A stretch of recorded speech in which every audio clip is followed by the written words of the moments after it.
पुराणों के अनुसार पूर्व काल में शिलाद नाम के एक ऋषि मुनि थे। वो ब्रह्मचारी थे। ब्रह्मचर्य का पालन करते करते शिलाद ऋषि मुनि को बुढ़ापा आ गया। अब उनके मन में एक भय सताने लगा। भय यह था कि बिना संतान उनकी मृत्यु के बाद उनका वंश समाप्त हो जाएगा। इसलिए उन्होंने अपने वंश को आगे बढ़ाने के लिए इंद्रदेव की कठोर तपस्या करने का निश्चय किया। एक दिन इंद्रदेव उनकी भक्ति से प्रसन्न होकर प्रकट हुए। हे मुनिवर, मैं आपकी भक्ति से अत्यंत प्रसन्न हूँ। मांगो, आपको क्या वर चाहिए? इंद्रदेव, मुझे वरदान दीजिए कि मुझे ऐसे पुत्र की प्राप्ति हो जिसे मृत्यु छू भी ना सके। मुनिवर, ऐसा पुत्र देने में तो मैं असमर्थ हूँ। आपकी इच्छा तो केवल देवों के देव महादेव ही पूरी कर सकते हैं। आप महादेव की तपस्या कीजिए, वो आपकी मनोकामना जरूर पूरी करेंगे। इंद्रदेव के कहे अनुसार शिलाद घने जंगलों के बीच बैठकर महादेव की कठोर तपस्या में जुट जाते हैं और कई सालों की कठोर तपस्या के बाद उनकी भक्ति से प्रसन्न होकर महादेव उनको दर्शन देते हैं। शिलाद, हम तुम्हारी तपस्या से प्रसन्न हुए। कहो, तुम क्या वर मांगना चाहते हो? हे प्रभु, मुझे आपके समान ही पुत्र चाहिए जो कि अयोनिजा हो और जिसको मृत्यु छू भी ना पाए। ये सुनकर महादेव मुनि शिलाद से बोले, हे मुनिवर, यूं तो मैं सारे जगत का पिता हूँ, फिर भी तुम मेरे पिता बनोगे। मैं तुम्हारा अयोनिज पुत्र होऊंगा तथा मेरा नाम नंदी होगा। इसके बाद महादेव अंतर्ध्यान हो गए। फिर ऋषि मुनि भी खुशी खुशी अपनी कुटिया में चले गए। कुछ समय बाद शिलाद भगवान शिव के नाम से यज्ञ कर रहे थे। उसी यज्ञ कुंड से एक बालक उत्पन्न हुआ। उस बालक का मुख बेहद ही मनमोहक और लुभावना था। वाह, कितना मनमोहक और सुंदर अंश है मेरे शिव का। अब तो ऋषि शिलाद की प्रसन्नता का कोई ठिकाना ही नहीं था। वह उसे अपने साथ घर ले आए और उसका लालन पालन करने लगे। देखते ही देखते नंदी बड़ा हो गया। 5 साल का होते ही शिलाद मुनि ने नंदी को संपूर्ण वेदों और अन्य शास्त्रों का भी अध्ययन करवाया। और फिर जब वो 7 वर्ष का हुआ तो एक दिन ऋषि शिलाद के घर मित्र और वरुण नाम के 2 सन्यासी आए। ऋषि शिलाद की आज्ञा से नंदी ने दोनों सन्यासियों का खूब आदर सत्कार किया, उन्हें भोजन कराया। खाइए मुनिवर, खाइए। अगर आपको किसी और चीज की भी आवश्यकता है तो मुझे बताइए। नहीं नहीं, हमारा पेट भर गया। हमें और कुछ नहीं चाहिए। आपका बहुत बहुत शुक्रिया। ऋषि शिलाद के घर मिले इस सेवा भाव से दोनों सन्यासी अत्यधिक प्रसन्न हुए। जाने से पहले दोनों सन्यासियों ने शिलाद ऋषि को लंबी उम्र और खुशहाल जीवन का आशीर्वाद दिया और नंदी को बिना आशीर्वाद दिए ही जाने लगे। अगर आप बुरा न मानो तो मैं ये जान सकता हूँ कि आपने मुझ बूढ़े को तो आशीर्वाद दे दिया, लेकिन मेरे बेटे नंदी को नहीं। तब सन्यासियों ने बताया, हमें ये बात कहते हुए बेहद ही दुख हो रहा है, लेकिन सच तो यह है कि नंदी अल्पायु है, अर्थात उसकी आयु बहुत कम है। हाँ मुनिवर, उसके पास केवल 1 वर्ष का ही समय है। आपके इस पुत्र की आयु बहुत कम है, इसलिए हमने इसे कोई आशीर्वाद नहीं दिया। उन दोनों सन्यासियों की बातें सुनने के बाद अंदर जाकर शिलाद ऋषि नंदी को गले लगाकर फूट फूट कर रोने लगते हैं। तब नंदी अनजान बनते हुए उनसे पूछते हैं, पिताश्री, आपको ऐसा कौन सा दुख आ पड़ा जो आपका शरीर इस तरह कांप रहा है और आप फूट फूट कर रो रहे हैं? पुत्र, सन्यासियों ने बताया कि तुम अल्पायु हो और इस बात से मैं बेहद दुखी हूँ। तुम ही बताओ, मेरा ये दुख कैसे दूर होगा? पिता के मुख से ऐसी बातें सुनकर नंदी हंसने लगता है और कहता है, आपने मुझे स्वयं भगवान शिव के आशीर्वाद से पाया है, तो मेरे इस जीवन की रक्षा भी भगवान शिव ही करेंगे। आप इस बात की बिल्कुल भी चिंता न करो। फिर अगले दिन नंदी अपने पिता से आज्ञा लेकर महादेव की तपस्या करने के लिए भुवन नदी पर चले गए और वहां पहुंचकर वो नदी किनारे बैठकर शिव जी की कठोर तपस्या करने लगे। बालक नंदी की कठोर तपस्या देख महादेव कुछ समय बीत जाने के बाद नंदी के समक्ष प्रकट हुए, परंतु जब नंदी ने महादेव को देखा तो वो भूल ही गए कि वो लंबी उम्र के लिए तप कर रहे थे। तत्पश्चात महादेव ने कहा, नंदी पुत्र, मैं तुम्हारी तपस्या से बेहद ही प्रसन्न हूँ। मांगो, तुम्हें क्या वर चाहिए वत्स? प्रभु, मैं ताउम्र आपके सानिध्य में रहना चाहता हूँ। मुझे सदा के लिए अपने चरणों में जगह दे दीजिए। हे शिलानंदन, तुम्हें मृत्यु का भय कहाँ? तुम तो मेरे ही समान हो। तुम अजर अमर बनकर सदा मेरे संग ही रहोगे। तुम पर सदा मेरा प्रेम बरसता रहेगा। मेरी कृपा से तुम पर जन्म मृत्यु अपना प्रभाव नहीं डाल सकेंगे।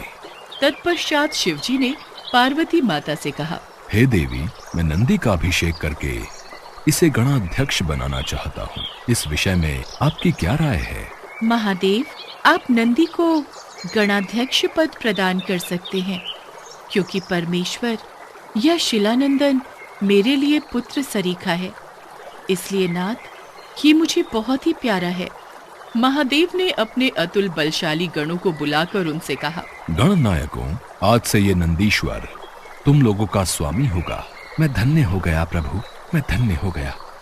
इस प्रकार नंदी के समर्पण से प्रसन्न होकर भगवान शिव ने नंदी को पहले अपने गले लगाया और उन्हें बैल का चेहरा देकर उन्हें अपने वाहन, अपने गुणों में सर्वोत्तम के रूप में स्वीकार कर लिया।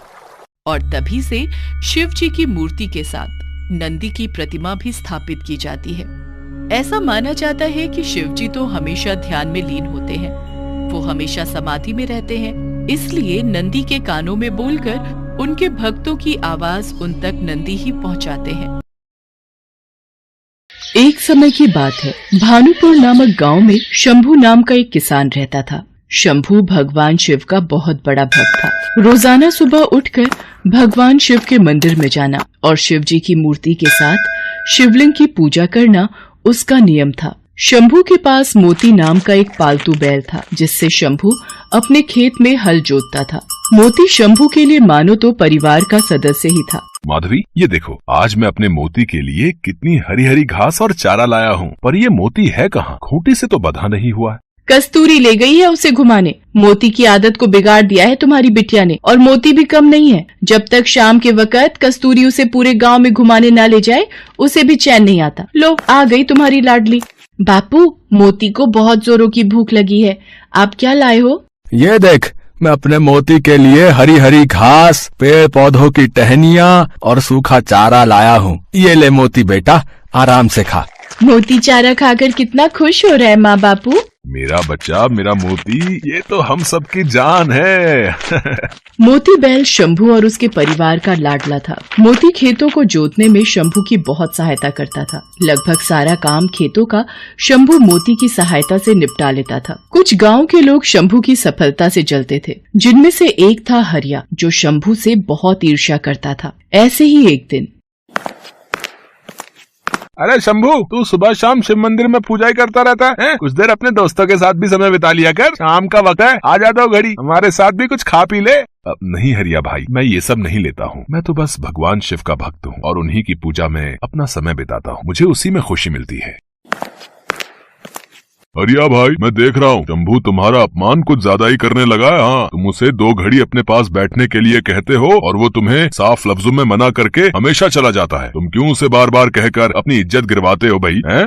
हरिया गुस्से में घर आ जाता है। कुछ दिनों बाद शंभू की बेटी के रिश्ते की बात चलती है और लड़के वाले कस्तूरी को देखने आते हैं। देखो शंभू भाई, मैंने तुम्हारा गांव में बहुत नाम सुना है। तुम्हारा परिवार भी बहुत अच्छा है और हमें कस्तूरी बिटिया जैसी बहू ही अपने बेटे के लिए चाहिए। एक काम करते हैं, शादी के लिए 3 महीने बाद का कोई अच्छा मुहूर्त देखकर तारीख रख लेते हैं। क्यों, ठीक रहेगा ना? अब लक्ष्मीचंद जी, जैसा आप ठीक समझे। लड़के वाले कस्तूरी से रिश्ते की बात पक्की करके चले जाते हैं।